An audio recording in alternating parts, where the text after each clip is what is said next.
Di sini kita akan belajar tentang cerita rakyat.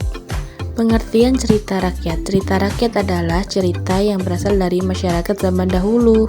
Jenis cerita rakyat diantaranya mitos, legenda, dan dongeng. Contoh cerita rakyat adalah Lutung Kasarung, Danau Toba, dan Telaga Bidadari. Di sini kita akan menceritakan cerita rakyat, salah satunya yang berjudul Danau Toba. Dahulu kala di pedalaman Sumatera Utara ada seorang petani bernama Toba. Dia tinggal seorang diri di rumah yang sangat sederhana.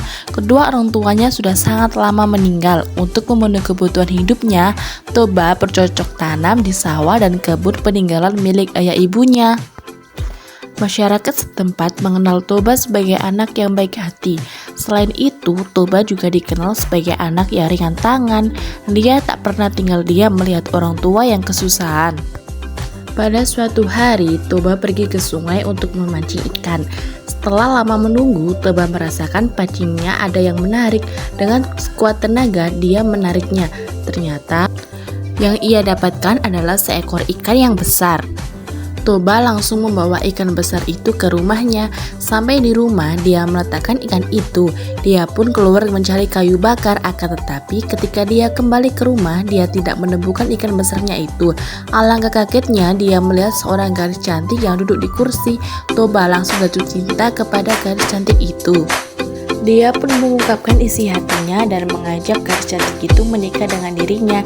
Gadis cantik itu mau menikah dengannya asalkan Toba berjanji tidak mengungkit asal-usul dirinya. Toba pun menyanggupi persyaratannya. Menikahlah Toba dengan gadis cantik itu. Mereka berdua hidup bahagia. Tuhan memberikan amanah kepada Toba dan istrinya seorang anak laki-laki. Anak itu diberi nama Samosir. Toba dan istrinya sangat menyayangi anaknya karena ibunya selalu menuruti kemauan anaknya, sehingga dia mempunyai sifat yang kurang baik. Pada suatu hari, Toba sangat marah sekali terhadap Samosir anaknya karena dia telah menghabiskan perbekalan untuk dirinya. Toba pun segera memukul anaknya secara bertubi-tubi. "Anak kurang ajar, dasar engkau keturunan ikan yang tidak tahu diri," adik Toba kepada anaknya. Samosir menangis karena dipukul dan dimarahi oleh ayahnya. Dia pun segera berlari pulang ke rumahnya. Sampai di rumah, dia langsung mengadu kepada ibunya bahwa dirinya dipukul oleh ayahnya. Tidak hanya itu, dia juga menceritakan bahwa ayahnya mencaci maki dirinya dan ibunya. Ibunya sedih sekali mendengar cerita anaknya karena suaminya lupa dengan janjinya. Istri Pak Toba menyuruh anaknya segera berlari ke bukit yang tidak begitu jauh dari rumah mereka. Tidak hanya itu, ia juga menyuruh anaknya memanjat pohon yang paling tinggi yang ada di bukit itu.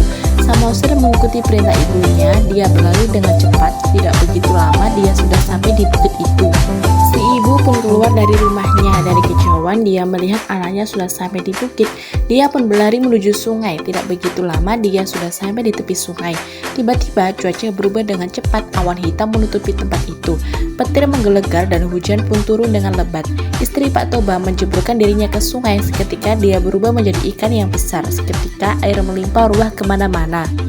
Pak Toba yang melihat gejala alam yang berubah, dia berusaha menyelamatkan dirinya, tapi usahanya sia-sia belaka karena air terus mengejarnya, sehingga dia mulai tenggelam oleh genangan air itu semakin luas dan tiba-tiba berubah menjadi danau yang sangat besar. Konon orang Sumatera Utara menamakan danau itu adalah Danau Toba. Nah, dari kisah di atas kita jadi mengetahui asal-usul Danau Toba. Dan dari cerita rakyat Danau Toba kita juga bisa mengambil pelajaran bahwa kita sebagai manusia haruslah bisa menepati janji dan jangan pernah mengingkari janji. Semoga dengan begini adik-adik semua jadi senang dan bertambah ilmu pengetahuannya. Sekian pembelajaran hari ini. Thank you for watching.